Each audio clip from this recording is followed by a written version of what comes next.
మనందరం కూడా క్రిస్మస్ అంటే మనకు రెండు విషయాలు గుర్తొస్తాయండి. ఒకటి క్రిస్మస్ ట్రీ అండ్ స్టార్. కరెక్టేనా? స్టార్ ఏనమ్మా? స్టార్ తెలియని వాళ్ళు ఎవరన్నా ఉన్నారా? చెప్పట్లేదు. తెలుసా తెలీదా? తెలుసు. అయితే మన యేసయ్య నిజంగా ఈ భూలోకానికి వచ్చింది ఎందుకంటే మన హృదయాల్లో ఆయన వెలిగినమాట. అంటే ఒక వచనం చదువుతాను, కీర్తనలు.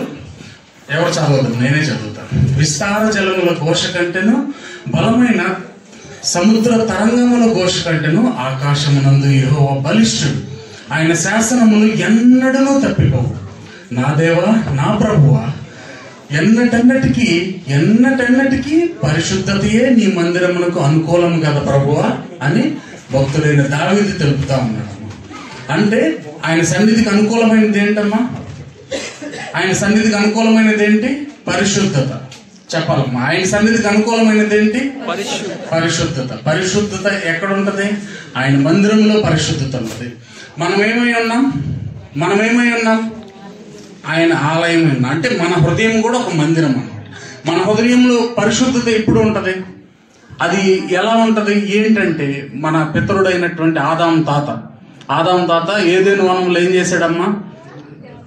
ఆయన ప్రియ భార్య ఆజ్ఞాతిక్రమమే పాపం అన్నమాట. ఆయన ప్రియ భార్య ఆజ్ఞాతిక్రమంగా దేశం అన్ని ఇచ్చాడు. ఆ వనంలో అన్ని తినండి, మీకు నచ్చినట్టు ఉండండి అని చెప్తే ఆవిడేం చేసింది? యేసయ్య ఆజ్ఞను అతిక్రమించి ఆ పండును కోసి తను తినటమే కాక ఆదాముకు కూడా ఇచ్చింది. అప్పటి నుంచి మొదలైనటువంటి మన పాపము ఎన్నటికీ పోదనమాట. అది మనం జన్మతః పాపులమై నిత్య నరకాగ్నికి పోవాల్సినటువంటి మనము ఎంత మాత్రము దేవునికి ఇష్టం లేక ఆయన ప్రియ కుమారుడైన యేసుక్రీస్తు ప్రభువారిని ఈ లోకానికి పంపారన్నమాట. అర్థమైందమ్మా? యేసయ్య పుట్టుకలో పరమార్థం ఏంటంటే, మన తండ్రి అయిన యెహోవా దేవుడు ఆయన స్వరూపమందు మనల్ని సృజించుకొని మన పితరుడైన ఆదాము ద్వారా సంక్రమించిన పాపం ద్వారా మనం నిత్య నరకాగ్నికి వెళ్ళుట ఇష్టం లేక ఆయన ప్రియ కుమారుని ఈ లోకమును పంపాడమ్మా. ఓకేనా? ఆ ఏదైనా వనంలో జరిగిన పాపము ఎక్కడ పోయింది?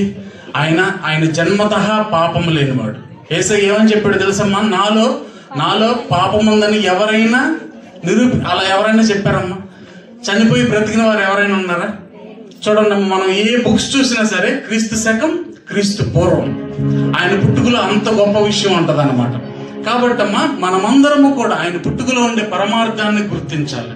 ఆయన పుట్టుకలో ఉండే గొప్పతనాన్ని గుర్తించాలి. ఆయన గెస్సేమనే తోటలో ఏమని చేశాడు? ప్రభువా, నీ స్వరూపమందు సృజించుకున్న ప్రజల్ని నీవు శిక్షించొద్దయ్యా. వీరందరికీ బదులుగా మనకి హిందువులకు కూడా ఉంటది. ఏమని ఉంటది భగవద్గీతలో? రక్త ప్రోక్షణ జరగకుండా పాప క్షమాపణ లేదు. ఉందమ్మా? అందుకే మన దేవుడు నిన్ను వలె నీ పొరుగు వారిని ప్రేమించమని చెప్పాడు. ఎందుకంటే క్రైస్తవ్యం అంటే మతము కాదనమాట. క్రైస్తవ్యం అంటే చెప్పండి, క్రైస్తవ్యం అంటే మతము కాదు. చెప్పాలి, క్రైస్తవ్యం అంటే మతము కాదు. క్రీస్తు యేసు మత బోధకుండు కాదమ్మా, మతి మార్చేవాడు. అర్థమైందమ్మా? క్రైస్తవ్యం అంటే మతము కాదు, మారు మనసు.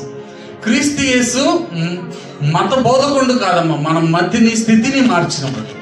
అందుకనే ఆయన గెత్సేమనే తోటలో, ప్రభువా, నీ బిడ్డలందరూ తెలిసి తెలియక పాపం చేశారయ్యా, వారికి బదులుగా నన్ను శిక్షించి ప్రభువా. నా కల్వరి సిలువలో ఆయన కార్చిన పరిశుద్ధ రక్తం ద్వారా సకల పాప జనాలకి పాప క్షమాపణ, రక్షణ భాగ్యము కలిగిందన్న ఆ ప్రభు అయిన గొప్ప యేసుక్రీస్తు ప్రభు వారి జన్మలో ఉండే పరమార్థాన్ని గుర్తించాలి. స్టార్ అని చెప్పే కదమ్మా మీకు.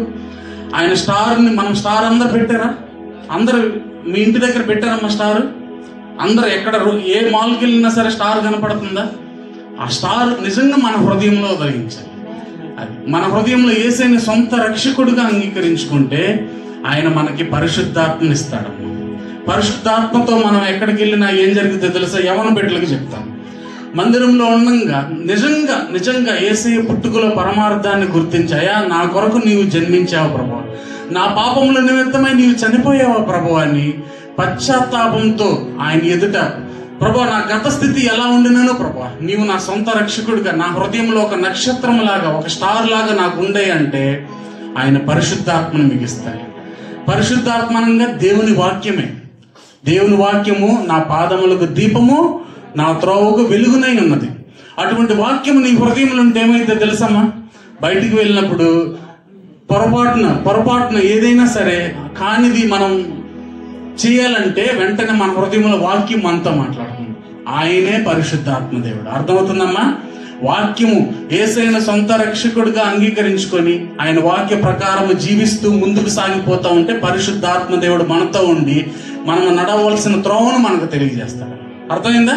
ఇంకా ఎవరైనా ఆయన సొంత రక్షకుడిగా అంగీకరించుకోకపోతే ఈ దినమందు మనల్ని మనం పరీక్షించుకొని ఆయన సొంత రక్షకుడిగా అంగీకరించి ఆయన రాజ్యం మనకు వారసులు కావాలని, ఆయన పుట్టుకలోని పరమార్థాన్ని గ్రహించి